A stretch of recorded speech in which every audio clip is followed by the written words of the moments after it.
People Talk, a program we hope will have an impact on the future of Kenya. And now, more than ever, I'm Jeff Koinange. Now, all this week we've been telling you, it's all been about AGOA, the Africa Growth and Opportunities Act, which had a 3-day forum right here in the city, bringing in about 2,000 businessmen and women across Africa and the United States. We want to break it down. How did it go? What does it mean for Kenya? And who better to talk about that? And also, the visit by U.S. Secretary of State Hillary Clinton. What did it mean for us? A lot of people have a lot of views, but my guest today is a man who doesn't mind speaking his mind. Yes, right. Shoots from the hip, calls it like he sees it, because he knows his passion is right here. In fact, his passion is so much in this country, he's completely invested in this country. That's how passionate he is. In fact, I don't even know what he doesn't own in this country. They call him a billionaire tycoon businessman. He owns it all. Capital group of companies, from the radio station to TV, AGOA Industries, which is partnered with a South African company. He owns it all, this man. But he always says charity begins right here at home, because this is where it's all happening. My guest today, he also DJs once in a while because, hey, he owns the station. Calls himself DJ CK. We all know him fondly. Chris Kirubi. Jeff. DJ CK. Yeah, man. Welcome to the bench. It's your first time here. You know that? On this bench. Well, you know, everybody has their position. You've been dealing with the key people, and we small people do queue at the back, and thank you for having me. Oh my goodness. Chris, well done. Okay, let's first of all touch on a very serious subject, and it was this very day, Chris, August 7th, 1998. I remember a little after 10:30 when the bomb went off, we rushed down to the U.S. Embassy. I remember so vividly, you were one of the first people I met down there, literally directing traffic, telling people, or trying to help people. What took you down there, and your thoughts about what happened that day? Well, Jeff, there was a human catastrophe, and my niece rushed off the hall of the embassy floor, and she rushed to my office and told me what had happened. I just asked her, "Are you okay? Are you hurt?" She said, "No, but I'm trembling." I just left her and rushed toward the embassy because I knew there were people who needed help. And that is what made me run. People are running away from the embassy. I was running towards it. And indeed, when I got there, there was a lot of disorganization. Everybody wanted to do something. People want to run away. Vehicles want to turn back. And I don't claim anything, but I did my bit. Yeah. I tried to help, because one thing you have to do in an accident area is to allow traffic flow, so that those who are in need of help could be put in any vehicle and be rushed to hospital. Time was everything. And you know, I remember Kenyans working together, and I never seen such a unity. And they took people, they didn't ask questions, and just delivered them to where the help was. Yeah. So I still believe Kenyans can work together. Kenyans are not violent nation. All we need is to get leadership to direct us in the right direction. Yeah. 11 years later, Chris, to the day, and you know, time really flies, but it hasn't really been a healer to a lot of the victims that day, right? 4,000 plus victims who really suffered. Tough 11 years, Chris. Can we ever get over that? Well, I think it gave us a lesson that we must put security in the forefront of everything we do. I was at the bomb blast. I'm one of the trustees of the space that was left behind, and a few of us helped to manage that place, keep it as a memorial center for historical purposes. And you know, we were with some of the people who are blinded, some young people who are left behind by their parents. And when you look at the role of people who died. It reminds you that security is key, security is number one. But I don't see us investing in security as much as we should be doing. I can assure you, Jeff, we should be buying vehicles for police rather than buy a vehicle for a minister. Why? The police with a vehicle, they will help to save 1,000 people, 1,000,000 people. All this chaos we have been having with the Mungiki, if police were well motivated, well financed, we could have avoided a lot of things that have been going on. All the traffic accidents, if police were well funded, well organized, we could again avoid a lot of deaths on our roads. Yeah. And I do hope one day the government will put security funding as priority number one. It should come number one, and the medical health services as the other number one position, because it's lives we are talking about. Everything else really should queue behind those things. No doubt. But we see a lot of financing or so many other irrelevant things. The other third very important thing is saving nature. If you don't save what we own in this world, the forests, the rivers, our climate change will be so severe. We'll become a desert. And we're suffering already, Chris. And what will people eat? What are we going to do now that we have no power? This is a major issue. How many people are going to lose jobs because there is no power? What are we going to do with the hospitals eventually? What are we going to do with the key sectors that cannot do without electricity? Power is important, but power is generated from our natural resources which we all destroy. So I do hope media now will wake up and try to highlight the issues of power, environment, and also security. Yeah. Good points, Chris. Let's fast forward. August 2009. The AGOA conference has just ended, bringing in literally 2,000-3,000, many Americans, many Africans. You were there in the plenary hall. You were listening to the speeches. You were hobnobbing with the business folks. Chris, at the end of the day, your thoughts about it, because I know you're an investor. I know you have a lot of interest in this country. This AGOA thing, is it a helpful thing for Kenya? I wish, Jeff, we invested a lot of hype in the East African community the way we went all the way for this AGOA. I wish we highlight and build much more interest in our COMESA market.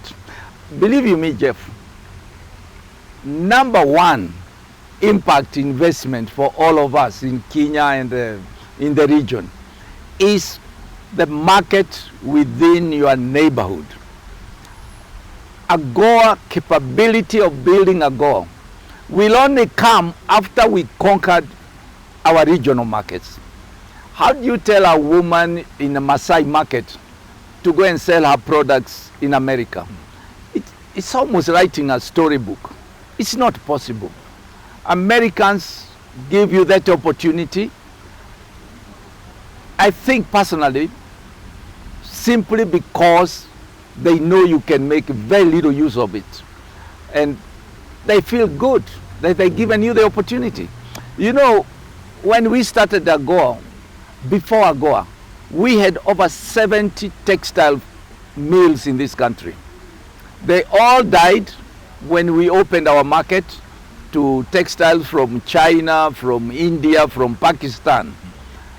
And Americans came and said, to revive these factories, to revive the ginneries which had also closed down, and going with them, the cotton farmers.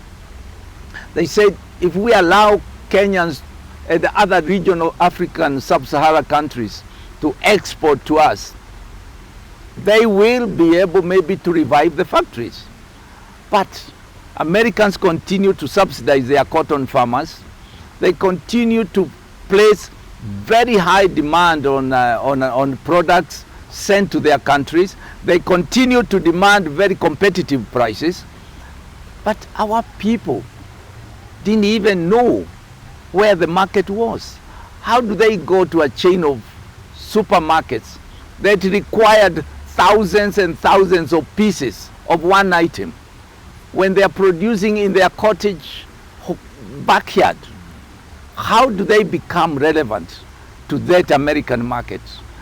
And therefore I feel the talk is good, but the work is not there.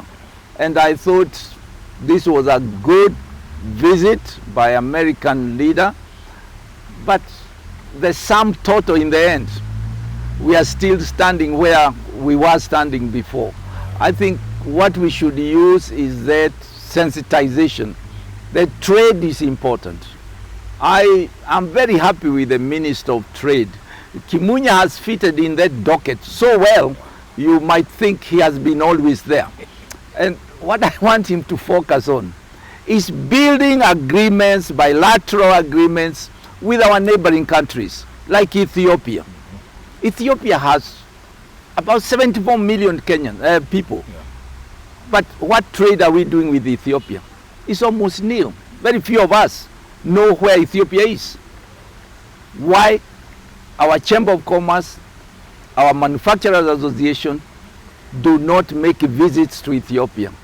I believe we need to climb the tree, not from the top, but from the bottom. Let us learn doing the regional trade before we pretend to go and do the international trade. In fact, the international AGOA trade we talk about is what is being done by the Malaysians, by the Indians who come and set up in our EPZ. Very little from Kenyans themselves. There are over 600 items in that list. But we don't even have an authority in charge of AGOA. We need an authority in charge of AGOA. We need an authority to support Kenyans in charge of the community business. We need an authority in charge of COMESA region, or one authority comprising all the three, which can help Kenyans how to exploit the opportunities. Government must link up with the people's effort, because this is the beginning of opening up our markets and also us trying to go out to the market. But just sitting and talking, it doesn't help. No, it's a talk shop. It's a talk shop. Yeah. Absolutely, Chris. Great points. Great points. At the same time, U.S. Secretary of State Hillary Clinton in town, she came in. People were thinking guns blazing. Everyone was quick to give her our problems, like she's going to solve them overnight. You know, who is she? After all, she's the highest ranking U.S. diplomat. Yeah, but she's not going to solve our problems. It was a little. You know, Jeff, our media in this country, I think we got drunk with creating what does not exist. We always see red where there is white or where there is yellow. I think media thrives on crisis here. And I think it's time media itself started shaping the future nation. Mm-hmm. Clinton did not come here to dictate to us. She came here to be part of us in an effort to do public relations for America. They know that we were very upset that Barack Obama went to Ghana and did not come here. Correct. So I think it was kind of okay, let's do something for my ancestral home. Let's send a very strong delegation over there. But if you look back, you don't see a structured benefit for this country. It was nice to meet Hillary Clinton, somebody I respect a lot. I've listened to her talk many times, and she's one of the brightest ladies in the world. I can assure you that. But we must build relationship.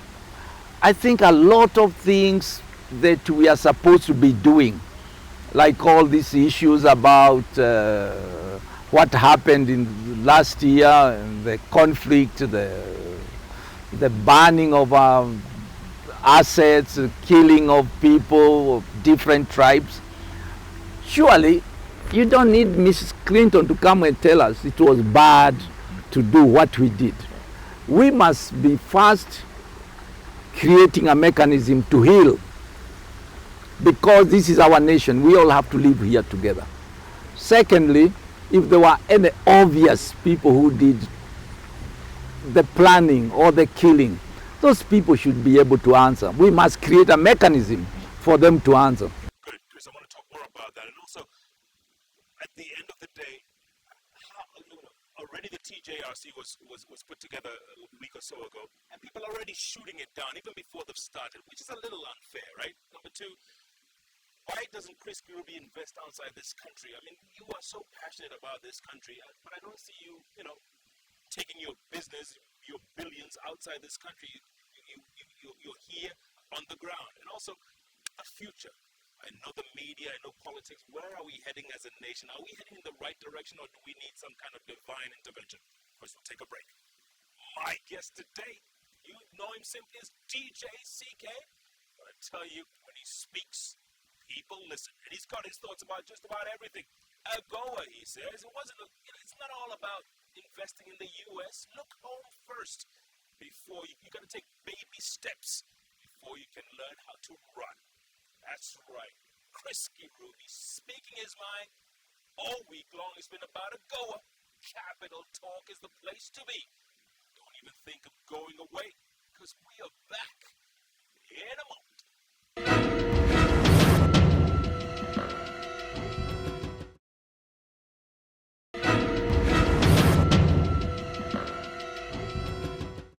And welcome back to Capital Talk. All this week it's been about AGOA. Now that it's over, we're breaking it down. And who better than a man who has invested everything he has right here at home. He owns just about everything.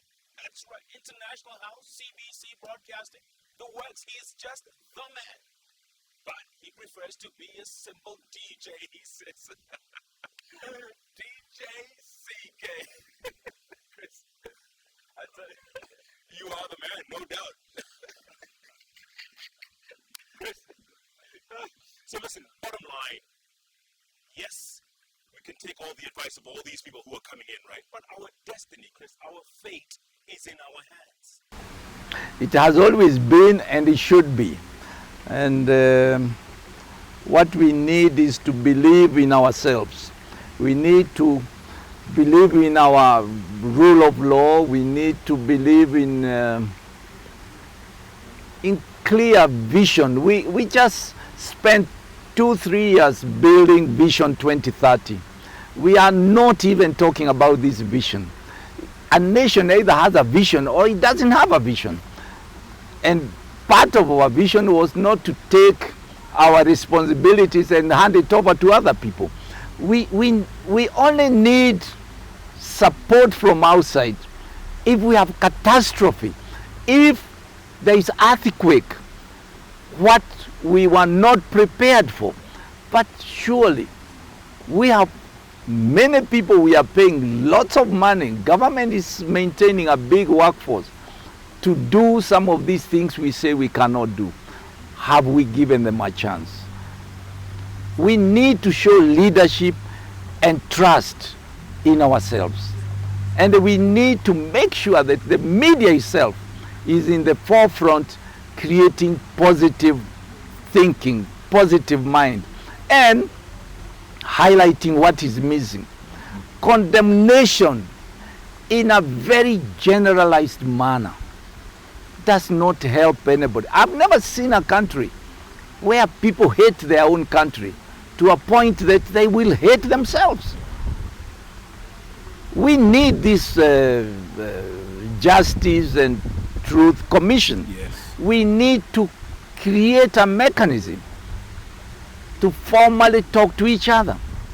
And that body must be must have linkages to the rural areas, to leadership in all the people in areas like Molo, in Mombasa, in other places where they create caucuses, they create groups who work with them to help people heal. And at the end of the day, Chris, that's what we want. We have to heal ourselves first before we can get justice, right? So why are people so quick to kill this thing even before it's been put together? I mean, they're bashing Ambassador Bethel Kiplagat, they're bashing the whole thing. But at least they're trying. You know what we are doing here? I believe we are mixing every good intention with the 2012 elections. So there is nothing good, nothing can be done if it does not fit into my plan for 2012. So every single leader is saying, is this thing going to advance my cause? Is this step going to help me achieve or eliminate my enemies? This is the biggest problem we have. And the longer we wait, the nearer 2012 it will be. And the more it'll And destroy the us. least we will be able to do anything, because we will just ignite the nation once more. And we cannot go to an election with a kind of poisoned mind. We will not be able to do anything. We should be talking about creating a constitution that will help us not to get to this kind of situation once more. We have talked a lot. We talked of land reform. We talked of new constitution. But they are being thrown out of the window because we are talking TJRC every day. We're talking of the Hague every day. Now, you know, in business, you plan what you have to do, you give your time scale, and you check, have I performed? But we really are in a total mess. We are talking, confusing issues, throwing out good ideas. We should have now set up the Vision 2030.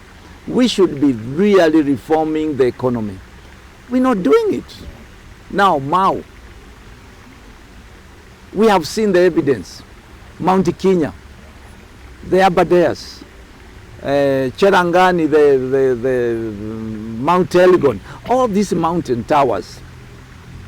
They're serious national issues. Do we need to keep talking about them? Or do we go there, allow the ministers, give them the funding if we need to, and they sort them out? Yeah. Why do we talk day in, day out until cow come home? Correct. What is the use of saving Mau when you can't plant any more trees anymore because there will be no rain? When all the rivers dry up, we've seen it in Machakos, we've seen it in Voi, Taveta, all these areas, totally dry. They used to be green. What are we going to do? Bottom line, Chris, with all the assets you have, with all the money you've made, you could have taken it all, go invest somewhere else, live happily in some, huge mansion in Monaco or south of France or somewhere, and, be content and say, look, I did my part. But you're right here, you're on the ground, you're experiencing the power problems, you're experiencing the water problems, you're experiencing the potholes and all these ills. You're still here. Many people called me a fool many years back during the previous regime, and even before, when we had import licenses, we had control of our banking sector, we had control of foreign exchange. But I feel I'm a byproduct of what Kenya is all about. I identify myself with Kenya. I love Kenya. If I left Kenya to go and settle somewhere else, I can't take all Kenyans with me because all Kenyans are my family. And I feel as a leader in a certain sector, and that is business, I should be helping to be a role model of other Kenyans. I should be showing them it can be done. In the process, it cost me a lot of money. It has costed me a lot. You saw me and a few other people in the newspaper the other day called the biggest losers. We were losing billions, all of us together. But I believe all is not lost. All we need is leadership that is sensitive and acting fast to the issues we have today. Today we are investing in the region. We have opened up business in Sudan. We have business in Uganda. We are looking at Tanzania. We're looking at Ethiopia. Actually, I trade with Ethiopia. I trade with Rwanda, Burundi, Congo. And I believe this is our region. This region is something God created for us. We need not to give up. We need to continue to tell our leaders, let us all look at what the future holds. Let us do things that will help to safeguard the future, not for us, but for the future generation. Can we turn it around, Chris? Do we have a window where we can still salvage much of this? You know, when I spent a few years in the Vision 2030, I believed in what government wanted to do. I believe totally that it is possible to turn this country to a middle income nations and remove very dire poverty from our people. We have all the plans there. It's a question of switching on and saying let us go. I believe maybe we need heavenly intervention to wake up everybody one day and say the most important thing is to improve the lives of our people. You know, locking up people in jails and they even forget forgiving murderers, it does not help. What you need to do is make sure that the economy is in such a good state that nobody needs to kill another. Nobody needs to use a gun to get their food, their daily bread. I think we have to exploit our resources. Why has Uganda, Tanzania, Ethiopia discovered very good oil, energy resources? Kenya has all these things, but we have never organized how to map this nation, how to really exploit, explore, and focus in finding what did God give us. God could not have been so mean that he gave us no gold, no diamond, no oil, no gas, and no nothing. It is not possible. It is all here looking at us every day as we fight for small, meager resources. We need to remove corruption on all the things we do. When I find people saying, I can't do it for you this, I need something for myself. You know, it is a very sad thing to happen to this nation. I think this nation is bigger than all of us, and we need to have rules of the game that helps to rebuild this nation. Because Kenyans are so clever people. If you go to America, some of the top employees are Kenyans. Some of the biggest researchers are Kenyans in universities. I spent 3 years at Harvard. Yes. Some of the people we had there, the most clever people, came from Kenya. If you go to UK, the same. If you go to Malaysia, if you go to India, you find Kenyans distinguishing themselves. How come in their home base, Jeff,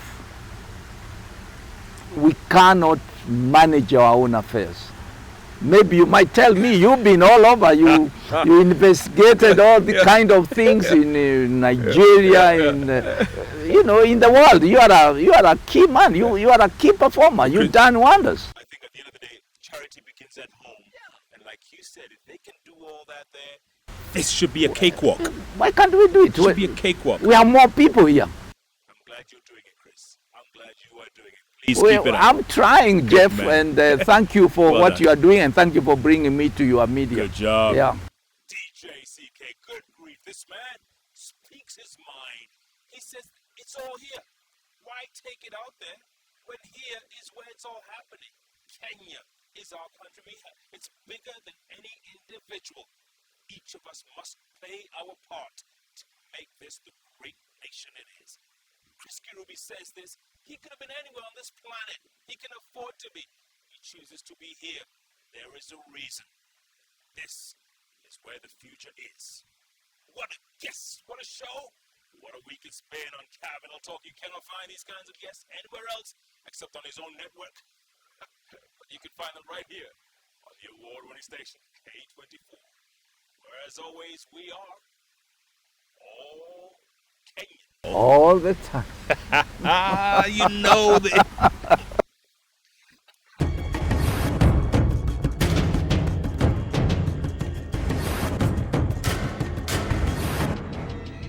Capital Talk is recorded at the Fairview Hotel, the country hotel in town.